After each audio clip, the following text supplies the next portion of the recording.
Okay, everybody, for our first assignment here, we need to really talk about just our pencil and how we're going to shade. So I want you to shade a sphere, and I've given you some videos to look at and another kind of diagram of kind of giving you a kind of an idea of how light falls on different 3D shapes.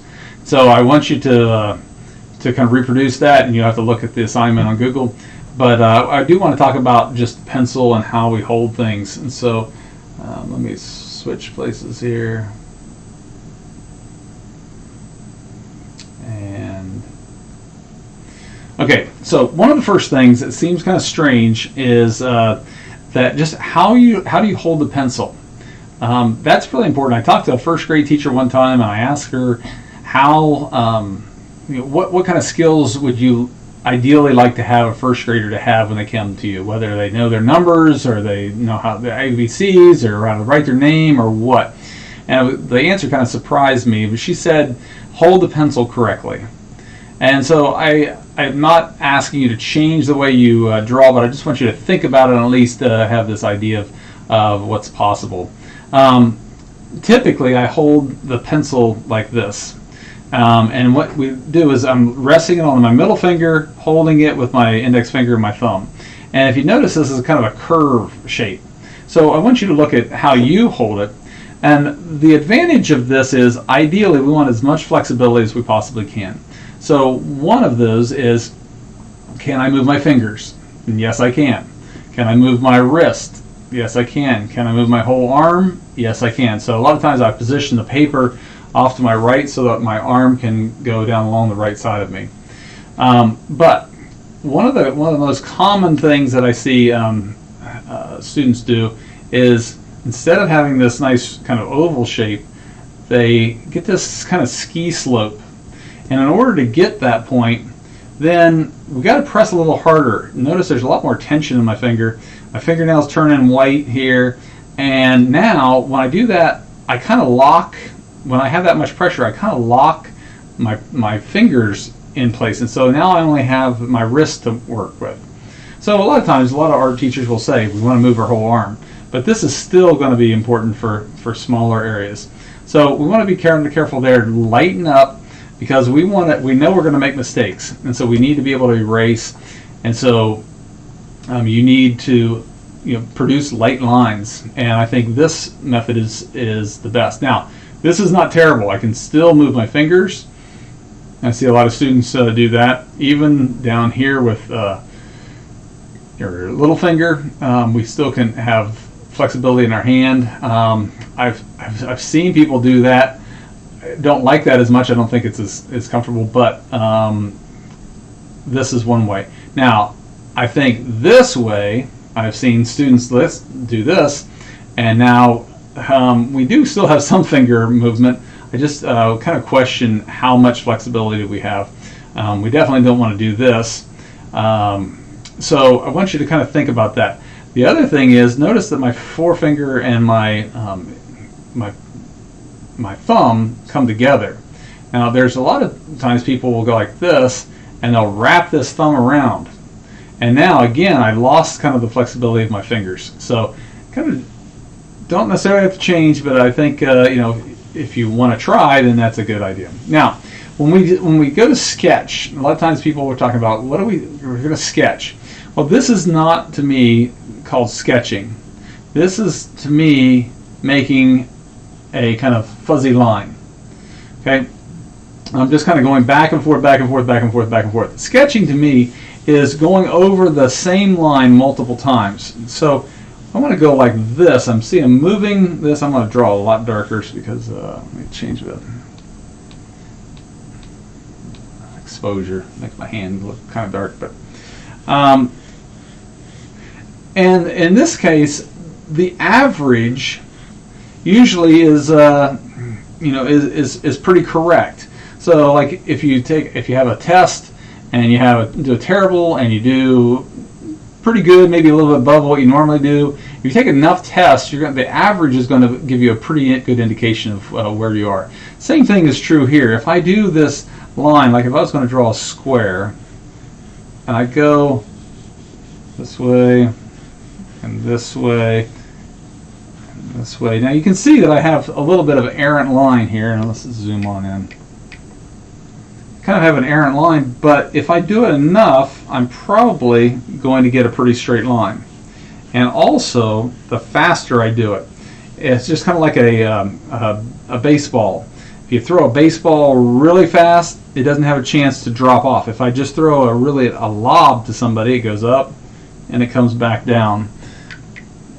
So if I throw it really fast, it goes straight, and if I just throw it really light, to get it over here I have to throw it up and then it comes back down, and so I have a curve. So kind of within reason, the faster you draw, the straighter the line is without having to use a ruler or anything. And so I can then adjust this, and I can erase these, and I can get a pretty square if I go quickly. Then after I get those lines, then I can come back in here and darken up, and then I can erase with my pink pearl or whatever, and so then I can erase maybe those little errant lines, but that's pretty straight then. So what we don't want to do is we don't want to make a fuzzy line. We don't want to go back and forth, back and forth, back and forth like this.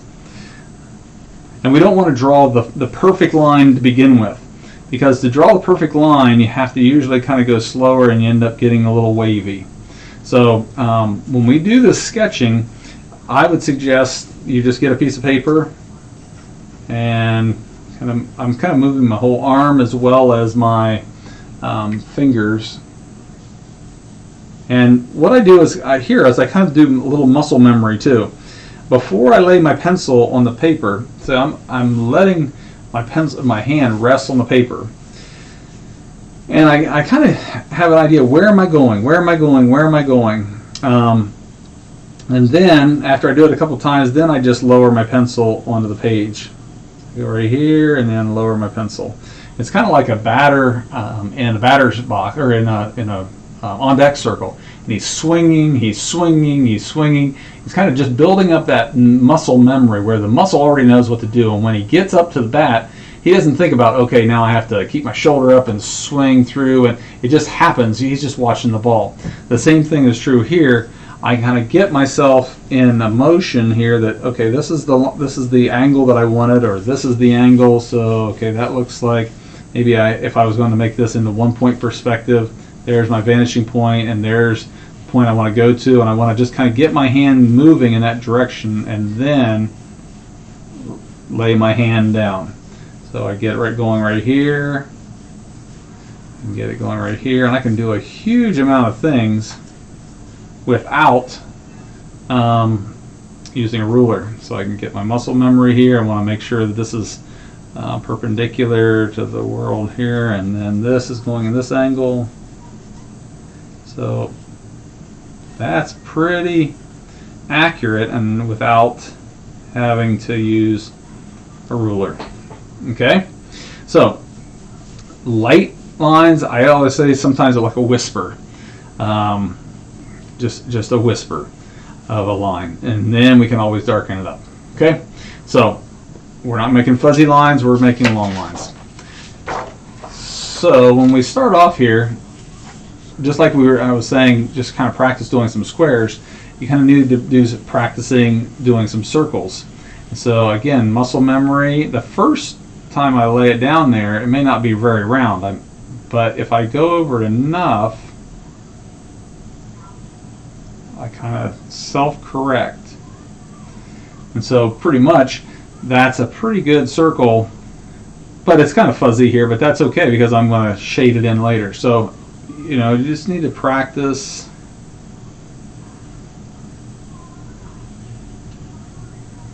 So some of those outliers you can erase and you can clean up. And so like if I wanted to make that a nice clean circle, I see that now. I got my baseline. This is kind of the outlier here.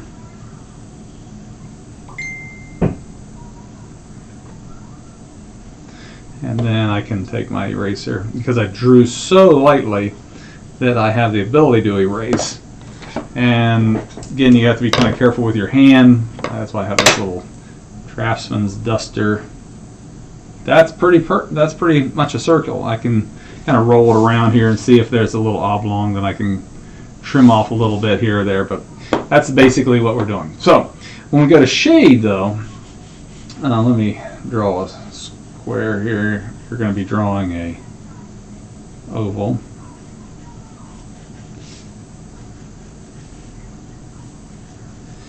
I'm going to zoom in. You can kind of see. The basis of my shading is layers. So I want to go in layers because if I try to color in one, let's see, get over here, at one time and get it the perfect shade, and I'm probably going to get pencil lines. And you're going to be able to see those pencil lines. And you're going to be able to see what direction I was coloring and shading. So if I go in layers and a little bit at a time, then I'm going to eliminate all that. So basically what I'm doing is I'm looking for a flat spot. And when I used to do drafting, our teacher would tell us we'd have a straight edge, and as we drew along the straight edge, I should have had a straight edge with me, but we would roll our pencil and our finger as we went down the straight edge. And that way it would keep our pencil nice and sharp, and we wouldn't have to sharpen as much. But what I want to do is I want to kind of develop a little flat spot, and you can kind of see that on the very tip here. It's not a point, it's a flat spot. So I might even need to get a scratch piece of paper and kind of flatten it. And now I don't want to roll this, I want to keep that flat area. And so then I'm going to go in, this is greatly enlarged here. I go in circles, and I want to be kind of random. But I'm going in circles. I'm not going back and forth, back and forth, back and forth, because that's when I'll develop those lines. So maybe I have to do that a little bit at some point. But so I'm going in those little circles, and I'm just barely touching the page. So I'm just kind of bouncing around, trying to be a little bit random.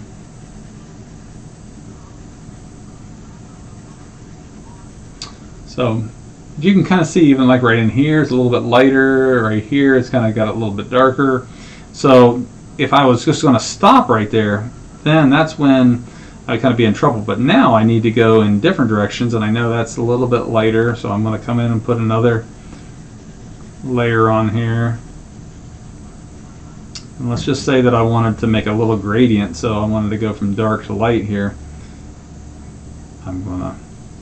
This is where I can kind of help refine those corners.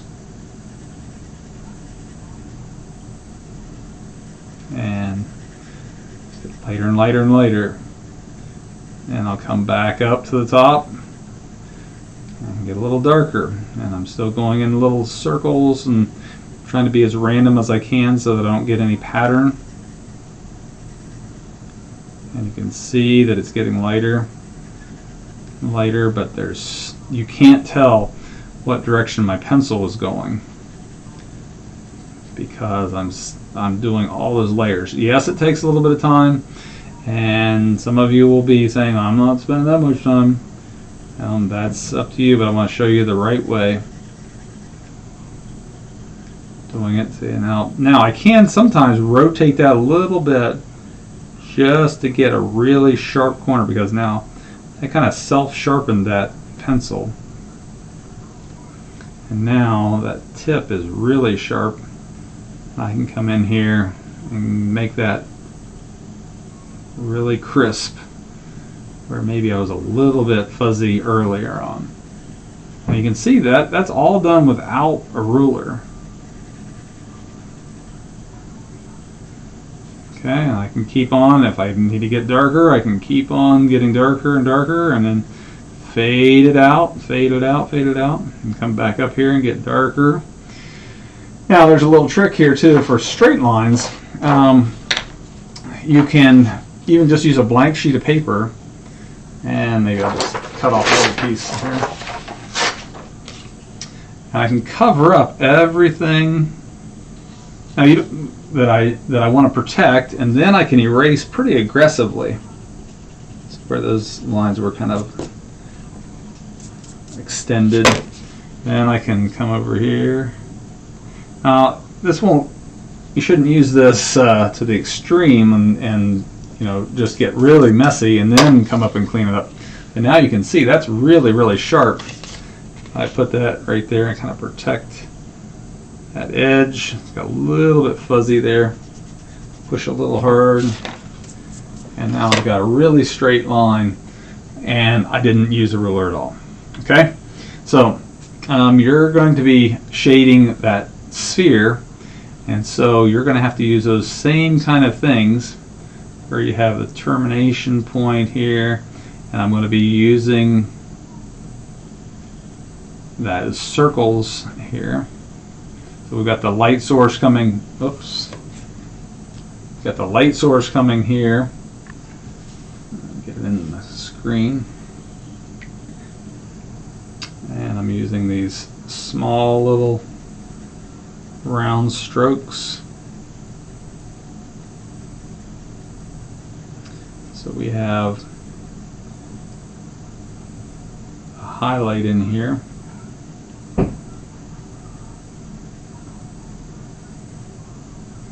So this side is going to be lighter, but there's going to be it's called a spectral highlight. It's a really bright highlight there. And you're going to be able to see that on the example. And then this side is going to be reasonably dark because the light is not hitting that. Now I'm doing mine kind of small so that I just don't waste your time. We have this core shadow here, and all those terms are in the handout that I have given you.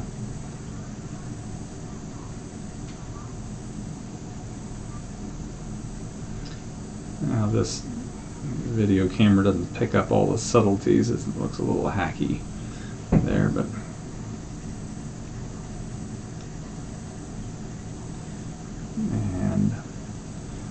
we have some reflected light, so this light is coming here and hitting back up here, and that's what the video that I'm going to also share with you has.